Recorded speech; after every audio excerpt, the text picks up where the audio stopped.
Hello and welcome guys. तो हमने जो है पार्ट ए में रिसर्च मेथडोलॉजी एंड मेडिकल एस्टेटिक्स का रिसर्च मेथडोलॉजी का जो पार्ट ए पार्ट है उसके पूरे 9 पॉइंट्स हमने कवर अप कर लिए हैं।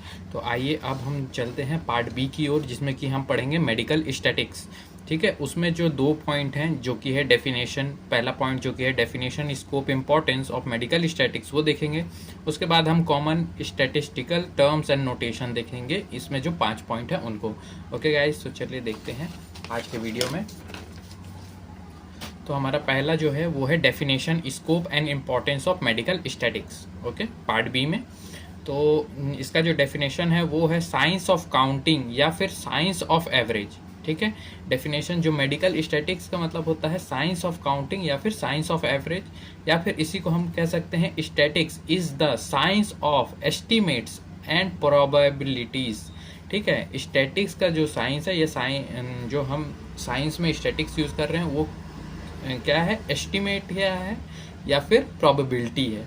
ठीक है, इसके बाद जो है statics can be defined as the collection, representation and interpretation of numerical data. जितने भी न्यूमेरिकल डाटा होते हैं उनका कलेक्शन करना, प्रेजेंटेशन करना और इंटरप्रिटेशन करना, ये स्टैटिक्स, मेडिकल स्टैटिक्स कहलाता है। ओके गाइस, तो ये 3 हमने जो कि स्मॉल हैं और याद करने में आसानी से हम कर सकते हैं, इसलिए हमने इन 3 को लिया है। बहुत सारी डेफिनेशन है लेकिन इन 3 को हमने रखा है। इसके बाद जो है मेडिकल स्टैटिक्स, इसका मतलब क्या हो, तो देखिए, it deals with the application of statics to medicine and health science including public health, epidemiology, forensic medicine and clinical research. ये किससे डील्स कर रहा है, application of statics to medicine and health science. ठीक है, उसमें क्या क्या इंक्लूड है, पब्लिक हेल्थ है, एपिडेमियोलॉजी है, फॉरेंसिक मेडिसिन है एंड क्लिनिकल रिसर्च है, इन सभी। ठीक है, उसके बाद जो है स्टेप्स क्या क्या हैं। ठीक है, स्टेप्स हैं कि कलेक्शन होना चाहिए, ट्यूबुलेशन होना चाहिए, एनालिसिस होना चाहिए, इंटरप्रिटेशन होना चाहिए और रिप्रेजेंटेशन होना चाहिए। ठीक है, तो ये सब जो है ये स्टेप्स हैं मेडिकल स्टैटिक्स को करने के। ओके गाइस, उसके बाद हम आगे चलते हैं। तो इसमें स्कोप्स और इम्पोर्टेंस क्या है।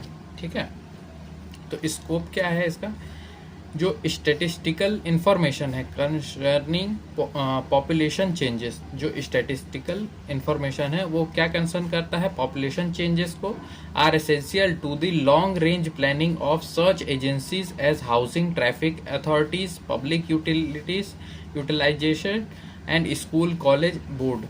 ठीक है, जो भी स्टैटिस्टिकल इंफॉर्मेशन है वो कंसर्न करता है पॉपुलेशन का, ताकि जो चेंजेस हैं, जो कि लॉन्ग रेंज प्लानिंग में चेंजेस हैं, जो कि लॉन्ग टाइम में चेंज होंगे, उसको ये स्कोप प्रोवाइड करता है। कौन कौन सी एजेंसीज को, जैसे कि हाउसिंग है, ट्रैफिक अथॉरिटीज़ है, पब्लिक यूटिलिटीज है और स्कूल्स हैं, कॉलेज बोर्ड्स हैं, इनको। इसका इम्पोर्टेंस क्या है, ये हेल्प करता है प्रिडिक्शन में। जो हमारा स्टैटिक्स मेडिकल है वो हेल्प करता है प्रिडिक्शन में, फैसिलिटेट कंपैरिजन करता है, ये सिंप्लीफाई मास फिगर्स, जो बड़े बड़े फिगर्स होते हैं, बल्क में जो फिगर्स होते हैं उनको सिंप्लीफाई करने में मदद करना है, फाइंडिंग प्रोबेबिलिटी ऑफ हैपनिंग, जो होने वाला है उसमें प्रोबेबिलिटी फाइंडिंग करवाता है। साथ में finding efficacy of new drug and their comparison, जितने भी न्यू ड्रग आते हैं उनकी इफिकेसी को कैसे, इफिकेसी के लिए और उसका कंपैरिजन करवाता है अदर ड्रग से। इसके बाद जो दूसरा पॉइंट है हमारा वो है common statistical term and notation. Okay, तो इसमें जो हमारा दूसरा पॉइंट था वो था common statistical term and notation. तो इसके बाद हम दूसरे पॉइंट को पढ़ेंगे। तो दूसरे पॉइंट में आप देखेंगे कि कौन कौन से 5 पॉइंट है उसमें। जैसे कि पहला है पॉपुलेशन। ठीक है, पॉपुलेशन का मतलब होता है it is any entire collection of people, animal, plant, things which we may collect data, it is called as the universe. ठीक है, इसको और भी क्या नाम देते हैं पॉपुलेशन को, यूनिवर्स। तो इसमें क्या होता है, ये कोई भी इंटायर कलेक्शन हो सकता है, या तो पीपल का हो या एनिमल का हो या प्लांट का हो या किसी भी चीज़ का हो, उसका जब हम कलेक्ट करते हैं डाटा तो उसको हम क्या कहते हैं, पॉपुलेशन कहते हैं। ये किसी का भी हो सकता है, पीपल का, एनिमल का, प्लांट का, थिंग्स का। इसके बाद है एग्जाम्पल, जैसे कि लें तो number of patient in the hospital, ये भी पॉपुलेशन ही कहलाएगा। टाइप्स जो होते हैं इसमें फिनाइट और इन्फिनाइट 2 प्रकार होते हैं। फिनाइट का मतलब क्या होता है, तो फिनाइट का मतलब होता है कि people consist of fix number of value, जो अगर फिक्स्ड होंगे। फिक्स्ड मतलब अगर 4 पीपल हैं तो 4 गिनती में आ रहे हैं तो वो फिनाइट हैं, हम जिनको गिन सकते हैं। लेकिन population consist in less succession of values, अगर उस जगह पे 4 की जगह 5 हैं, 5 की जगह 6 हैं, 6 की जगह 8 हैं, या हम जिनको नहीं गिन सकते उनको हम इन्फिनाइट वैल्यूज़ में कंसिडर करेंगे। ओके, इसके बाद जो दूसरा पॉइंट है वो है सैंपल। सैंपल का मतलब क्या होता है? A sample is a group of data of unit select from a large group. ठीक है, एक सैंपल जो है ये ग्रुप ऑफ यूनिट होता है जो कि सेलेक्ट करते हैं हम लार्ज ग्रुप से। The sample should be representative of general population, जो जनरल पॉपुलेशन का रिप्रेजेंटेटिव होता है वो सैंपल ही होता है। ठीक है, तो सैंपल हम कैसे लेते हैं? एक ग्रुप ऑफ यूनिट, मतलब कि select from a large group, कोई लार्ज ग्रुप है उसके अंदर से हमने छोटा सा ग्रुप ऑफ यूनिट को उठाया तो वो एक सैंपल कहलाएगा। ओके,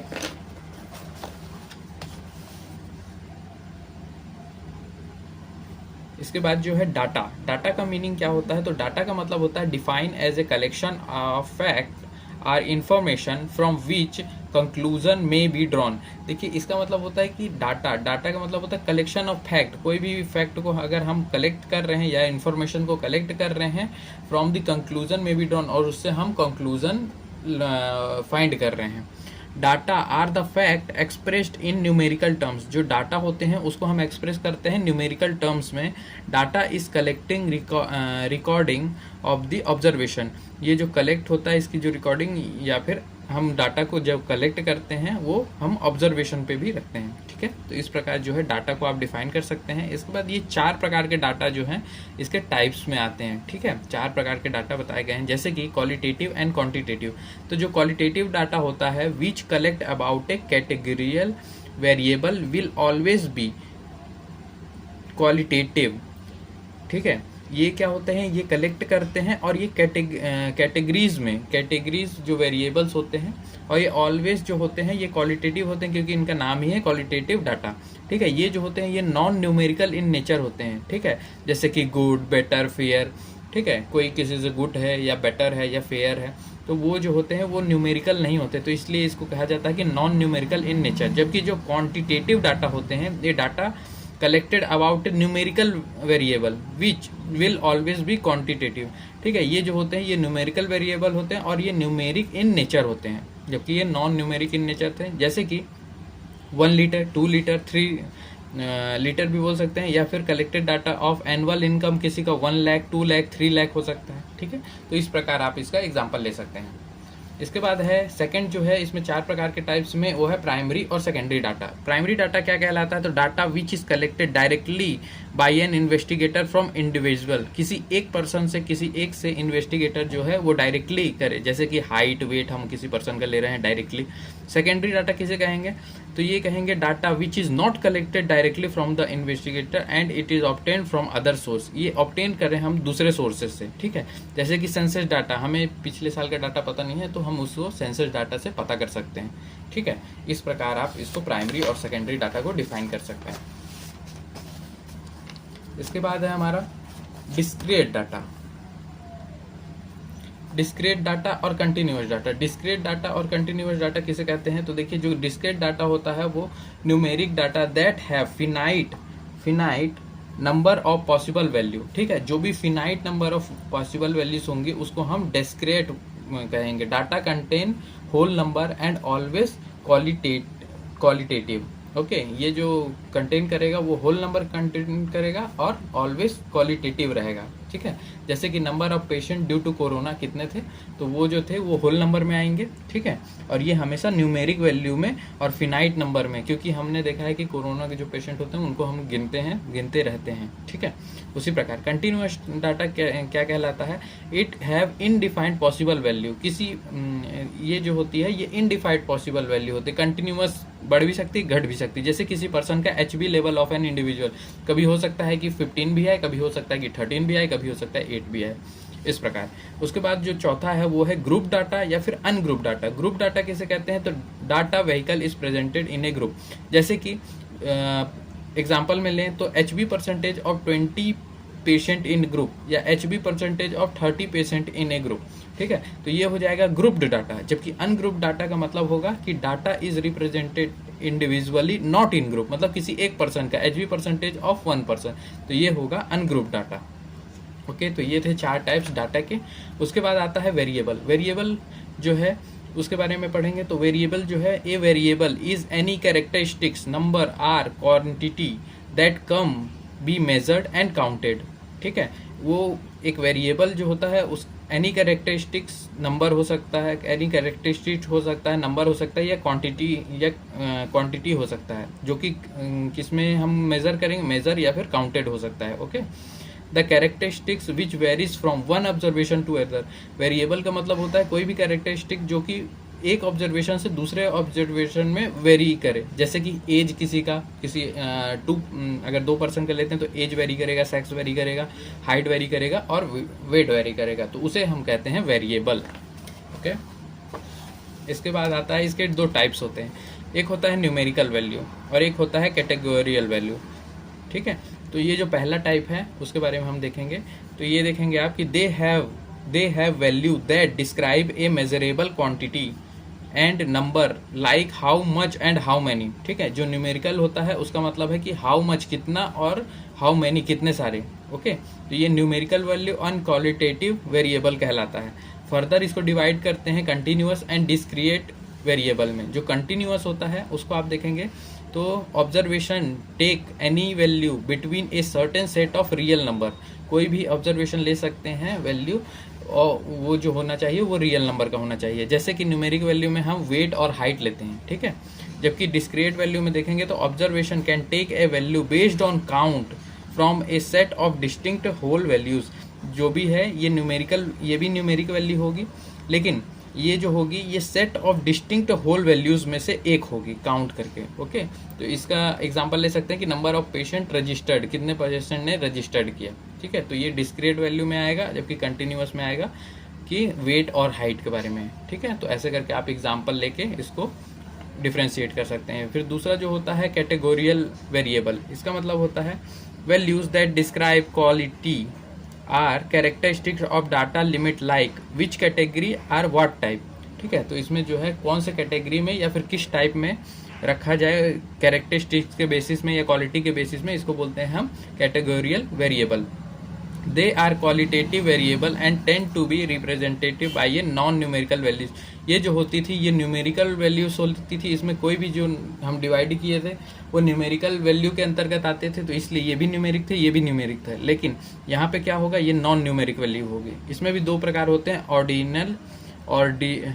ऑर्डिनल और नॉमिनल। ठीक है, ऑर्डिनल जो होता है observation can take a value that is not able to be organised in a logical order. ठीक है, जो भी है इसमें कि ऑब्जर्वेशन है जो कि हम टेक करेंगे, उससे एक वैल्यू मिलेगी जो कि एबल नहीं होगी लॉजिकल ऑर्डर आर रैंक में। जैसे कि क्लॉथिंग साइज, यहाँ पे हमें ऑर्गेनाइज्ड लॉजिकल ऑर्डर नहीं मिलता है। जैसे कि हम कहते हैं स्मॉल के अंतर्गत 20, अगर हम साइज़ की बात करें तो अगर उसमें आता है कि 26, 28, 30, फिर जो मीडियम साइज होती है 32, 34, 36 एंड लार्ज साइज होती है 38, 40, 42 ऐसे करके। तो ये जो क्लॉथिंग साइज होती है इसको आप इससे ऑर्डिनल से कर सकते हैं। जबकि यहाँ पे नॉमिनल का मतलब होता है observation can take a value that is not able to be organised in a logical sequence. यहाँ पे जो होता है ये नॉट एबल टू ऑर्गेनाइज, यहाँ पे ऑर्गेनाइज नहीं होता है लॉजिकल सीक्वेंस में। जैसे कि सेक्स में मेल और फीमेल ही होते हैं, बिजनेस आई कलर में सिर्फ 3 से 4 ही कलर होते हैं, तो यहाँ पे ऑर्गेनाइज नहीं होता है। यहाँ पे not able to organise logical sequence, किसी का सीक्वेंस कुछ और हो सकता है, किसी का सीक्वेंस कुछ और हो सकता है, तो यहाँ पे लॉजिकल सीक्वेंस में, इसलिए इसको नॉमिनल कहा गया, जैसे कि रिलीजन्स। ओके, इसके बाद जो है हमारा जो 5वां पॉइंट है वो है नॉर्मल डिस्ट्रीब्यूशन। नॉर्मल डिस्ट्रीब्यूशन का मतलब क्या होता है, it is an arrangement of a data set in which maximum values cluster in the middle of the range and remaining taper off symmetrical towards either extreme। इसका मतलब है कि बीच वाला जो वैल्यू होगा, जो मिडिल का वैल्यू होगा वो क्लस्टर बनाएगा। ठीक है, maximum value cluster in the middle of the range, और जो दोनों साइड के होंगे वो टैपर इंड बनाएंगे। ठीक है, जैसे कि यहाँ पे आप बोलें तो इसको बेल कर्व भी कहा जाता है, गुशियन कर्व भी कहा जाता है। जैसे कि ये देखिए, ये जो है ये टैपर इंड है दोनों साइड का, लेकिन जो बीच का स्पेस है वो जो है वो middle of the range maximum value show कर रहा है, तो इसको हम कहते हैं नॉर्मल डिस्ट्रीब्यूशन। ठीक है, दोनों साइड और सेम। इसमें जो है हम एक्स म्यू और न्यू को यहाँ पे जो है एफ से डिनोट करते हैं, जिसका कि 1/μ 2 पाई ई और फिर यहाँ पे जो है x माइनस यू का होल स्क्वायर न्यू 2, ऐसे करके इसका जो है फॉर्मूला आपको याद रखना है। इसके कुछ फीचर्स होते हैं जिसको कि आपको याद रखने हैं, जैसे कि shape of normal distribution resembles a bell, ये जो है ये बेल शेप को रिप्रेजेंट करता है। Normal distribution are symmetric around their mean, ये जो है ये मीन जो मिलता है हमें, ये सिमेट्री मिलती है दोनों साइड ही टेपरेंट। Mean mode and median of normal distribution is equal, आप इसका कुछ भी निकालें, चाहे मीन निकालें, मोड निकालें या मीडियन निकालें, सभी नॉर्मल डिस्ट्रीब्यूशन के इक्वल होगा। तो इसी के साथ हमारा जो है ये पूरा पार्ट ख़त्म होता है। अगर आपने पार्ट ए नहीं देखा है तो उसकी वीडियोस आपको इसके डिस्क्रिप्शन बॉक्स में मिल जाएंगी और आप हमारे प्लेलिस्ट में भी जाके इसको देख सकते हैं। थैंक यू, मिलते हैं नेक्स्ट वीडियो में।